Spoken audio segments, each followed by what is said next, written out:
Hi hello welcome to post 360. నేను మీ మురళీ రపల్లి. మనందరికీ తెలుసు,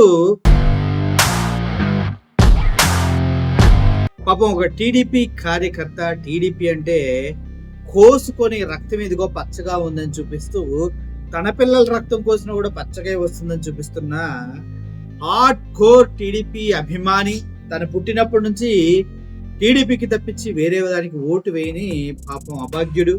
చివరికి నన్ను నాశనం చేస్తుంది టీడీపీయే, నా ఆస్తులను దోచుకోవాలని చూస్తుంది టీడీపీయే, నన్ను పాడు చేస్తుంది టీడీపీయే.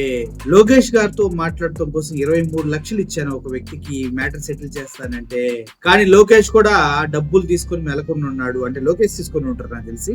లోకేష్ పక్కన ఎవరో మాయమాటలు చెప్పి చేసి ఉంటారు. ఓకే, ఇలా అనుచితమైన అద్భుతమైనటువంటి డైలాగులతో ఇటు కూటమి ప్రభుత్వాన్ని అదే విధంగా పోలీసుల్ని ఇరకాటంలో పెడుతున్నటువంటి వ్యక్తి రావి మురళీ కృష్ణ చౌదరి. ఈ రావి మురళీ చౌదరి ఎన్ఆర్ఐ. తను లాక్డౌన్ కు ముందు జగన్మోహన్ రెడ్డి గారి గవర్నమెంట్ ఉన్నప్పుడు ఒక కాంప్లెక్స్ కట్టడం జరిగింది నర్సరావుపేట మెయిన్ రోడ్ కి దగ్గరలో.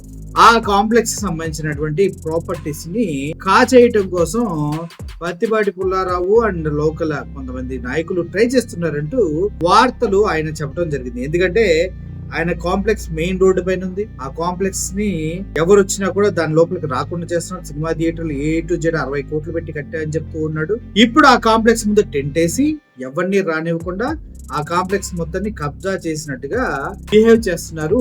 దీనికి వెనక నుండి నడిపిస్తుంది టీడీపీ పార్టీయే అంటూ రావి మురళి అభియోగాలు చేయడం జరిగింది. దాని గురించి వాళ్ళ అమ్మగారు వాళ్ళ నాన్నగారు అందరూ కేసులు పెట్టినా కూడా పోలీసులు తీసుకోవట్లేదని చెప్పడం జరిగింది. అంతేకాదు, ఎవరైతే అక్కడ రెంటుకుంటున్నారో వాళ్ళందరినీ కూడా దోపిడీగా దౌర్జన్యంగా వాళ్ళని తరిమేస్తున్నారంటూ ఏదైతే ఉందో ప్రాపర్టీ దాని ముందు టెంట్లు వేసుకొని కూర్చున్న రౌడీల్ని వాళ్ళందరినీ చూపించడం కూడా జరిగింది. సో ఈ క్రమంలో ఆయన మొన్న హైదరాబాద్ వచ్చి ప్రెస్ క్లబ్ లో మీటింగ్ పెట్టారు. వచ్చి మీటింగ్ పెట్టడానికి కారణం ఏంటంటే, నేను గనక అక్కడికి వెళ్తే, నా ప్రాపర్టీ దగ్గరికి వెళ్తే నా పైన గంజాయి కేసు, ఇంకా మాదక ద్రవ్యాల కేసు, వేరే వేరే కేసులు పెట్టి పోలీసులతో రాజకీయ నాయకులు కుమ్మక్కై నన్ను సెంటర్ చేయాలని చూస్తున్నారు. అందుకే హైదరాబాద్ ప్రెస్ క్లబ్ లో ప్రెస్ మీట్ పెట్టి అందరికి ఫోటోలతో సహా A to Z చూపించడం జరిగింది. వాళ్ళ నాన్న 97 లక్షలు ఏమో అప్పు తీసుకున్నవి, వాటిని కూడా తీర్చివేయడం జరిగింది అని చెప్పారు. టైంలో స్టేట్ బైఫర్గేషన్ అయినప్పుడు నేను ఇక్కడ ఇండియా వచ్చి పెట్టుబడి పెట్టడం జరిగింది. 2017లో నేను చంద్రబాబుపేటలో, ఇప్పుడు పల్నాడు జిల్లా చంద్రబాబుపేటలో ఒక కమర్షియల్ కాంప్లెక్స్ కట్టాను. అందులో 2 థియేటర్లు ఉన్నాయి, ఒక 2 ఫంక్షన్ హాల్స్ ఉన్నాయి, 2 ఫ్లోర్లు షాపింగ్ ఉంది.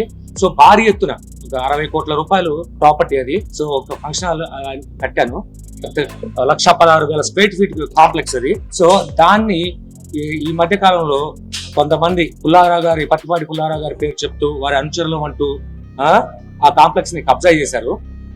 ఇప్పటికి కబ్జా చేసి 10 నెలలు అవుతుంది. కాంప్లెక్స్ ముందల టెంట్ వేసి, ఇది కాంప్లెక్స్ ముందల టెంట్ వేసి దాన్ని కబ్జా చేశారు. చేసి 10 నెలల నుంచి అక్కడ ఎవరిని ఏమి రానివ్వట్లేదు. థియేటర్లు మూసేశారు. తర్వాత అక్కడ ఉన్న విజయ డిజిటల్ షాపింగ్ అతన్ని వాళ్ళని షాపింగ్ కాంప్లెక్స్ ని పగలగొట్టి వాటి మీద రాళ్ళేసి, వాళ్ళని 8 సంవత్సరాలుగా అత్తుకుంటున్న వాళ్ళ మీద రాళ్ళేసి వాళ్ళని తరిమి కొట్టారు. అందరినీ ఇంకా అసలు ఎవరిని రానియకుండా, సినిమాలు వేయకుండా అక్కడ ఇట్లా ముందుగా చైర్లు వేసుకొని కూర్చొని జనాలను ఎవరిని రానియకుండా మొత్తం కబ్జా చేసి కూర్చున్నారు. ఇది గత సంవత్సరం ఆగస్టు 5 నాడు చేశారు. ఆ రోజు నుంచి ఈ రోజు వరకు ఇలానే కంటిన్యూ చేస్తున్నారు. సో దీని విషయమై మేము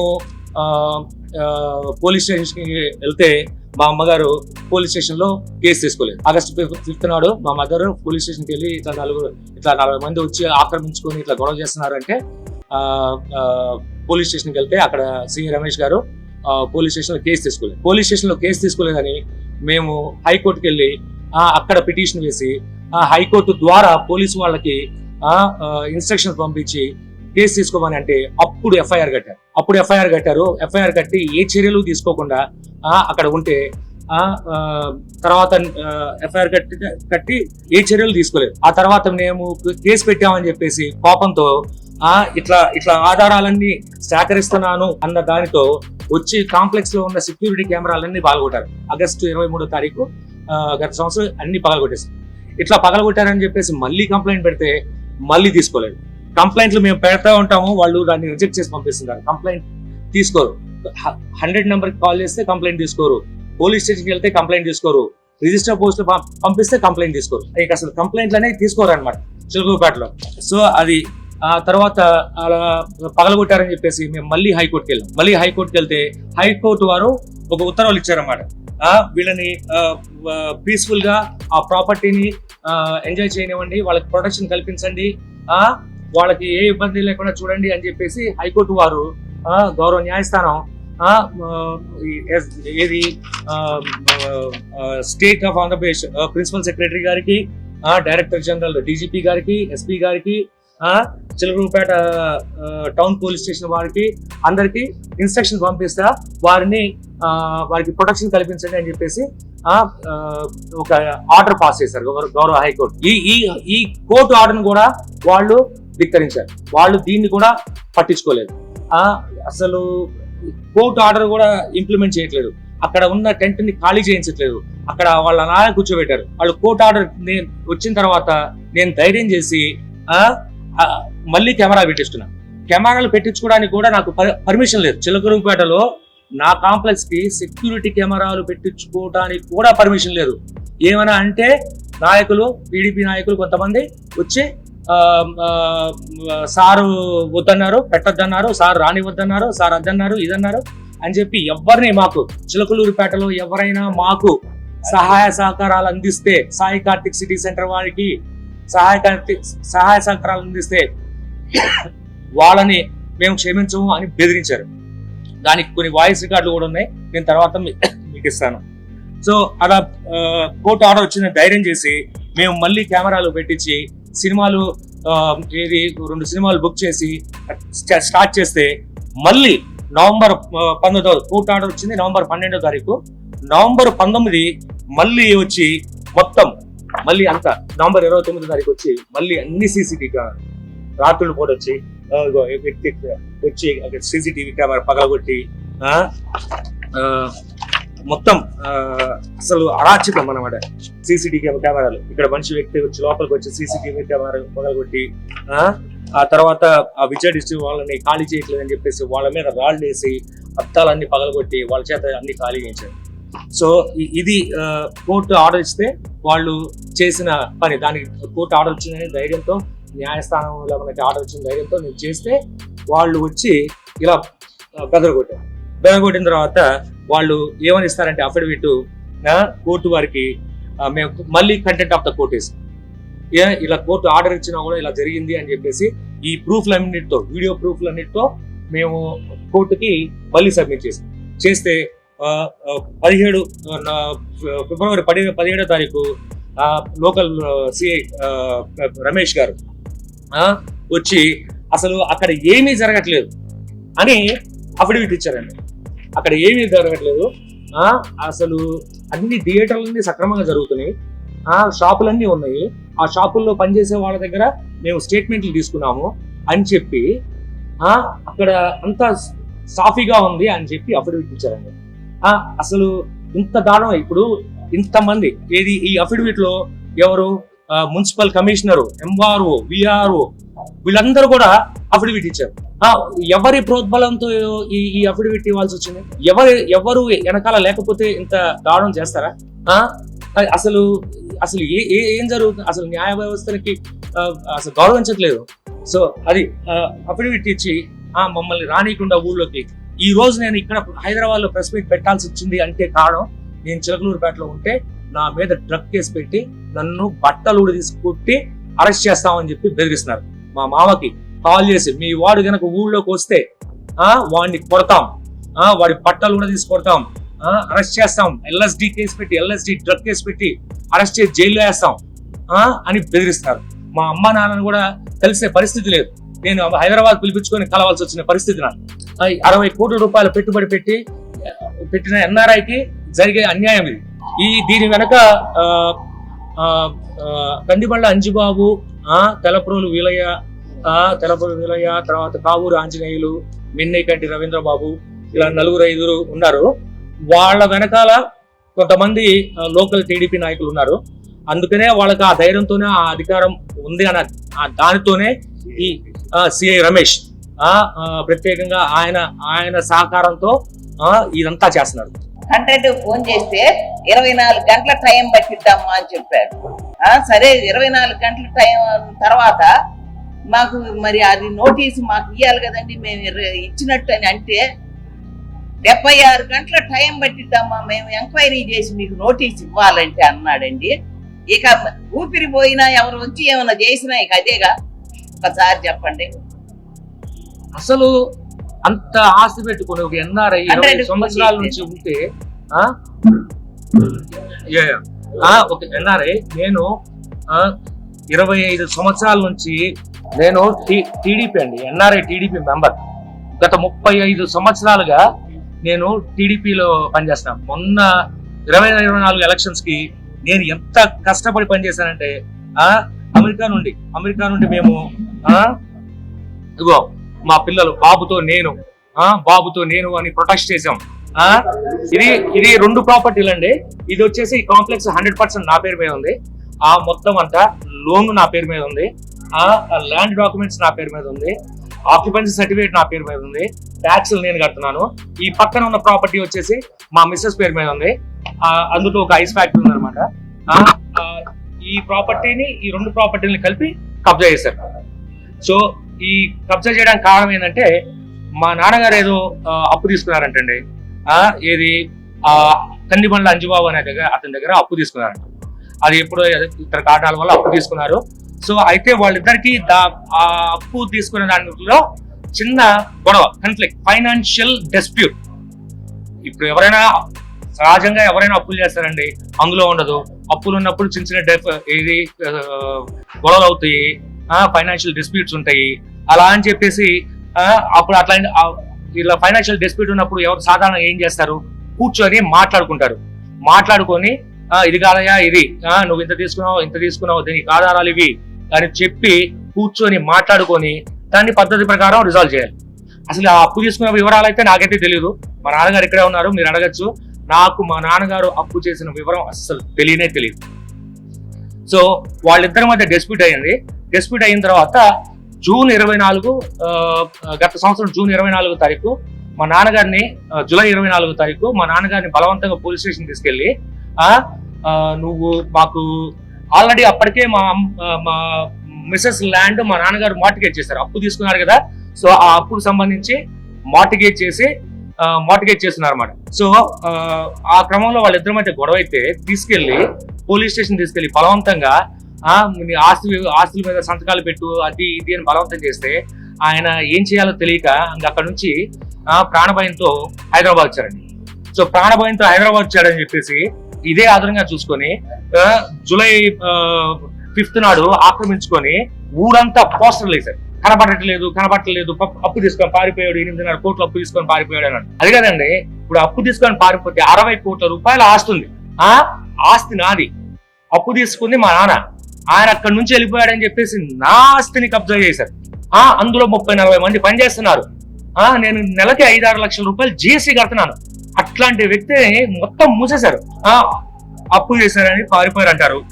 ఓకే, 60 కోట్ల రూపాయల ప్రాపర్టీ, 8.5 కోట్లు అప్పు అంటారు.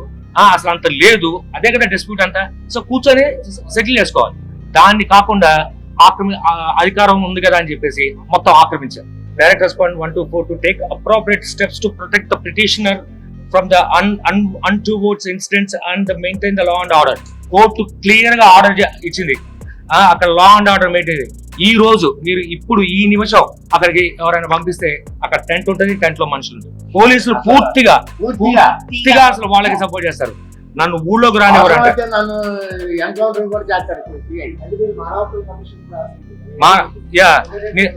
నేను ఎంతమంది కంప్లైంట్ చేశానంటే ఆంధ్రప్రదేశ్ పోలీస్ ప్రొటెక్టివ్ కంప్లైంట్స్ అథారిటీకి దానికి వెళ్ళి మొన్న కంప్లైంట్ చేశానండి విజయవాడలో. వాళ్ళది ఎక్నాలెడ్జ్మెంట్. ఆ తర్వాత నేను హ్యూమన్ రైట్స్ వాళ్ళకి 2-3 సార్లు రాశాను. మొన్న ఢిల్లీలో డైరెక్ట్ గా హ్యూమన్ రైట్స్ కమిషన్స్ కి వెళ్ళి వాళ్ళ ఆఫీస్కి వెళ్ళి కంప్లైంట్ చేశాను. ఇది కాకుండా నేను నారా చంద్రబాబు నాయుడు గారికి, నారా లోకేష్ గారికి కనీసం ఒక 10-15 ఈమెయిల్స్, నేను కానీ మా మిస్సెస్ కానీ ఒక 10-15 ఈమెయిల్స్ పంపించాం. మేము అమెరికాలో ఉండి అంటే ఇక్కడికి వచ్చి అన్ని చేయలేం కదండి. అక్కడ ఉద్యోగాలు, అక్కడ మాకు మేము పని చేసుకుంటేనే ఇక్కడ మేము ఏమైనా చేస్తాం, అక్కడ సంపాదించి మొత్తం అంతా తీసుకొచ్చి ఇక్కడ పెట్టి ఈ రోజు ఇంత బాధ అనుభవిస్తున్నాం మేము. ఎన్ఆర్ఐ ఆస్తులకి అసలు ఇప్పుడు ప్రాబ్లం ఏంటంటే మేమంతా నా జనరేషన్ వచ్చేసి 2000 టైంలో మేమంతా వెళ్ళామండి. దాదాపు మా అందరికి ఇప్పుడు 40-50 ఏళ్ళు. మా తల్లిదండ్రులందరూ బాగా ముసలి అయిపోయారు. ఆ రోజు మేము తీసుకొచ్చి ఇక్కడ మనం పెట్టుకోవాలి, మనం ఊరు అని మనం చేసుకుంటే ఇప్పుడు వాళ్ళ వయసు అయిపోయింది, వాళ్ళు ఏం చేయలేని పరిస్థితి. మేమా 50-20 సంవత్సరాల నుంచి అమెరికాలో ఉంటున్నాం, మేము తిరిగి వచ్చేవాళ్ళం కాదు. సో ఈ ఆస్తులన్నీ అన్యాక్రాంతం ఇంకా కబ్జా చేయొచ్చు అని అసలు అంతరెగబడుతున్నారు. ఒక్కళ్ళు కాదు, ప్రతి ఒక్కళ్ళు అవకాశం ఉంటే అందరూ దోచుకుందామనే చూస్తున్నారు ఎన్ఆర్ఐలు. ఇది చాలా తప్పు. వాళ్ళకి ఆసరా, స్థానిక బలం లేదు, ఆసరా లేదు అని చెప్పేసి బయటికి రాము, మాకు ఎవరు పెద్ద పరిచయాలు లేవు, బయటికి రాము. వాళ్ళే మొత్తం బజార్లన్నీ తిరిగి అన్ని అబద్ధాలు. స్థానిక ఎమ్మెల్యే గారికి కబ్జా చేసిన రోజు నేను కాల్ చేశానండి. నేను అమెరికాలో ఉండి కాల్ చేశాను. సార్ ఆ రోజు బెంగళూరులో ఉన్నారు. సార్కి కాల్ చేస్తే సార్ అన్నారు, మురళి అలా కాదమ్మా, తప్పు కదా, అలా చేయకూడదు కదా, అలా టెంట్ వేయకూడదు కదా అని చెప్పి పచ్చిపాటి పుల్లారావు గారితో మాట్లాడాను. మాట్లాడిన తర్వాత సార్ అన్నారు, అలా కాదు, తప్పు, అలా చేయకూడదు కదా, ఒక పని చేయి, ఎవరైనా పంపించి సి రమేష్ ని కలిసి పోలీస్ స్టేషన్ లో కూర్చొని సెటిల్ చేసుకోండి అని. పోలీస్ స్టేషన్ లో కూర్చొని సెటిల్, ఇది సివిల్ మ్యాటర్, పోలీస్ స్టేషన్ లో కూర్చొని సెటిల్ చేసుకునేది ఏంటి అని నేను పోలీస్ స్టేషన్ కి వెళ్ళలేదండి. అది జరిగింది అక్కడ. టీడీపీ వాళ్ళు పుల్లారావు బినామీ, అందులో ఒక అతను ఉన్నారు, దేలపూరు వినయ్ చౌదరి, ఆయనకైతే ₹1 ఇచ్చే పని లేదు. పావురు ఆంజనేయులు అని ఉంటాడు, వాడు రోజు వచ్చి మా అమ్మని రోజు బూతులు తిట్టి, మా అమ్మని, నన్ను, నా భార్యని, అందరినీ బూతులు తిడతా ఊరంతా ప్రచారం చేస్తా ఉంటాడు. వాడు ఆ తర్వాత వాడికి ₹1 ఇచ్చే పని లేదు. కంది వాళ్ళ సంబంధం లేని వ్యక్తులంతా అసలు తేడ సుబ్బారావు అంట, ఎవరెవరో అసలు నాకైతే న్యాయం కావాలండి. నా ఆస్తికి ప్రొటెక్షన్ కావాలి, మా అమ్మ నాన్నకి నాకు రక్షణ కావాలి, నాకు ప్రాణహాని ఉంది, నాకు రక్షణ కావాలి, నాకు ప్రాణహాని ఉంది, నాకు రక్షణ కావాలి, నా ఆస్తుల్ని కాపాడండి. అక్కడికి వచ్చే సంపేస్తాం అని నేను బిజినెస్ చేసుకోవాలి, బిజినెస్ చేసుకోవాలి. బిజినెస్ చేసుకోకపోతే నేను ఈఎంఐలు ఎలా కట్టుకోగలను, నేను ఎలా రన్ చేయగలను, ఎలా చేయగలను? నేను ఈఎంఐ కట్టుకోవాలి కదండి, బ్యాంక్ లోన్ ఉంది కదా, నేనేం అప్పులు చేసి కట్టలేదు, అది బ్యాంక్ లోన్ లోనే కట్టుకున్నాను. నెలకి ₹1,00,000 మినిమం కరెంట్ బిల్ కడతానండి నేను. ఇప్పటికి కూడా నెలకి ₹1,00,000 మూసేసిన తర్వాత కూడా మినిమం బిల్లు కడతాం. ఏమేం జరగకుండా అది అట్లా చేస్తే నేను ఏమైపోవాలి? నాకు ఇద్దరు చిన్నపిల్లలు, ఏం ఆత్మహత్య చేసుకోవాల్సిన పరిస్థితి అండి. నేను వెళ్ళానండి, వచ్చాను. వచ్చిన తర్వాత ఏంటంటే ఈ ఒక 8 మంది ఎంతమంది ఉన్నారండి, వాళ్ళందరికీ నాకు దగ్గర నెంబర్ లేవు, మా నాన్నకు కూడా తెలియదు, మధ్యవర్తుల ద్వారా తీసుకున్నారు. సో వాళ్ళందరికీ నేను కాంటాక్ట్ చేశాను. బాబు, మీ దగ్గర ఆధారాలు ఉంటే మీరు ఎంత ఇచ్చారు, మా నాన్నగారికి ఎంత ఇచ్చారు, ఎప్పుడు ఇచ్చారు, చెక్ ఇచ్చారా, క్యాష్ ఇచ్చారా, ఆధారాలు ఉంటే రండి, నేను ఒక కొడుకుగా బాధ్యత తీసుకొని నేను డబ్బులు కడతా అని చెప్పి వాళ్ళకి నేను పేశాను. అయినా కూడా వాళ్ళని రానివ్వట్లేదు. వాళ్ళని రానివ్వబోయేతలకి ఏది డబ్బులు తీసుకోవడానికి కూడా వాళ్ళని రానివ్వట్లేదు. మేము సీక్రెట్ గా ఒక 3-4 కలిసి వాళ్ళందరికీ మొత్తం సెటిల్ చేసేసాను. సెటిల్ చేసి వాళ్ళ దగ్గర నుంచి మళ్ళీ నోట్లు వాపస్ తీసుకున్నాను. ఇంకొక 2-3 ఉన్నారు మెయిన్ వ్యక్తులు, వాళ్ళు కూడా వస్తే వాళ్ళకు కూడా నేను ఇవ్వడానికి రెడీగా ఉన్నాను. ఇది పద్ధతి కాదు. ఇట్లా బిజినెస్లు మూసేసి నన్ను ఆర్థికంగా నష్టపరిస్తే నేను ఎక్కడి నుంచి తీసుకొచ్చి డబ్బులు కడతాను? నేనేం అమెరికాలో బిజినెస్లు చేసి సంపాదించట్లేదు, ఉద్యోగాలు చేసి సంపాదించుకుంటున్నాను. 20 సంవత్సరాల నుంచి నేను మా ఆవిడ ఇద్దరు ఉద్యోగాలు చేసి సంపాదించిన డబ్బులు ఇవి. పెట్టుబడి తీసుకొచ్చి ప్రతి రూపాయి తీసుకొచ్చి ఇండియాలో పెట్టుబడి పెట్టాను. అందరూ రండి, ఎన్ఆర్ఐలు రండి, ఇండియాలో పెట్టుబడి పెట్టండి, ఇండియాలో పెట్టుబడి ఇట్లా జరుగుతుంటే ఎవరండి వచ్చి పెట్టుబడి పెట్టేది? వాళ్ళకి ఆస్తులకి అసలు రక్షణ లేకపోతే ఎందుకు పెట్టుబడి పెట్టాలి? ఎన్నో వేల కిలోమీటర్ల దూరంలో ఉంటూ ఇక్కడ పెట్టుబడి పెట్టి మానసిక శోభ అనిపించాలా?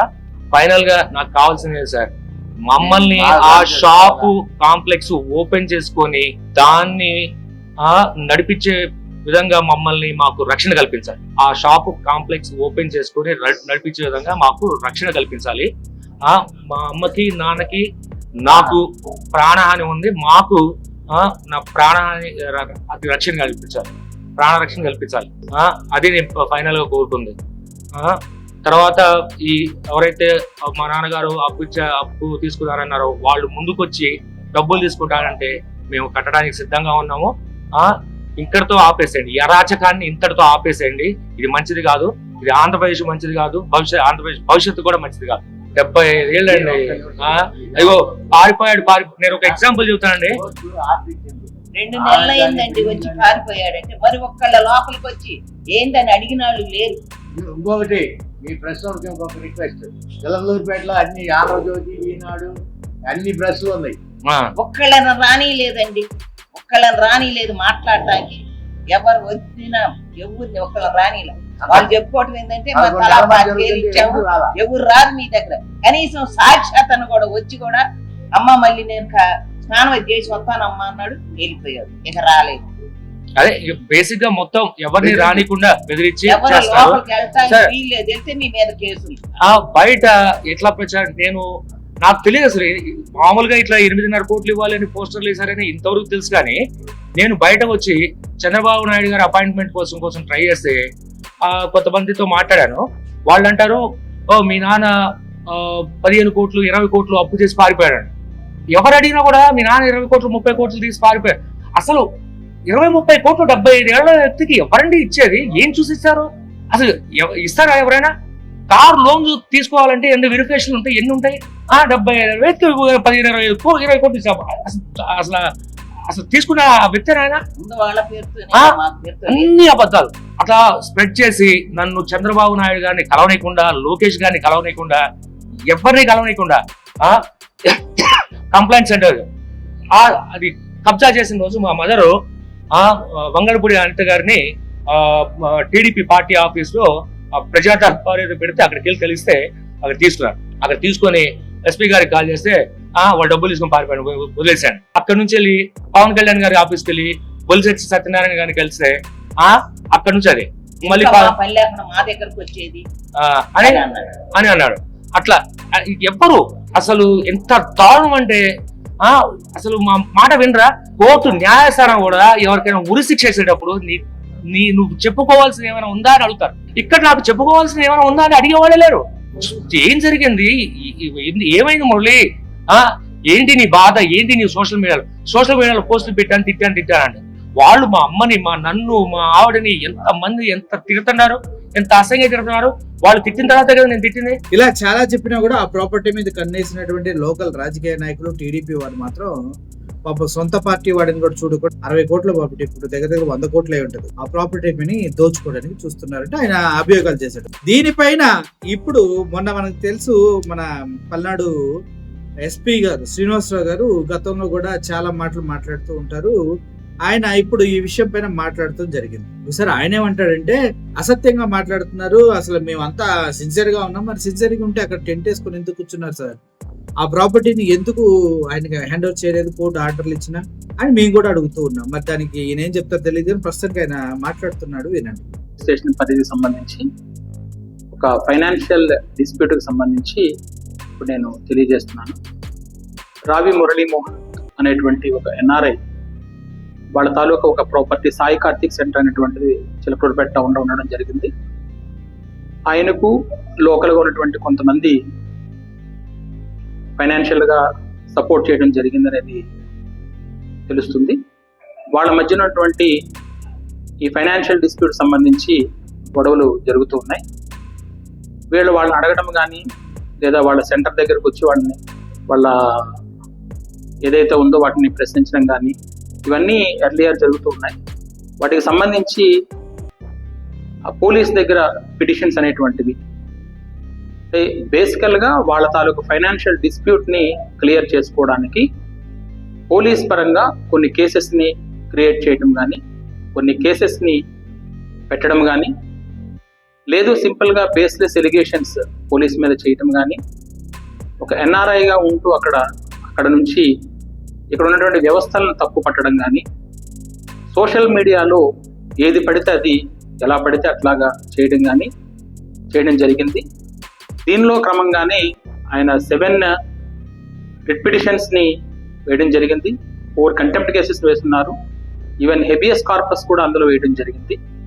వీటన్నిటినీ కూడా మేము హైకోర్టులో ప్రాపర్ ఇన్స్ట్రక్షన్స్ ఫైల్ చేసి వాస్తవాలు ఏమైతే ఉన్నాయో వాటిని పోలీస్ తాలూకు రోల్ ఎంతవరకు ఉండాలో అంతవరకు మేము ఇన్స్ట్రక్షన్స్ కూడా ఫైల్ చేయడం జరిగింది. వాటిలో 3 కేసెస్ ఆల్రెడీ క్లోజ్ చేయడం కూడా జరిగింది.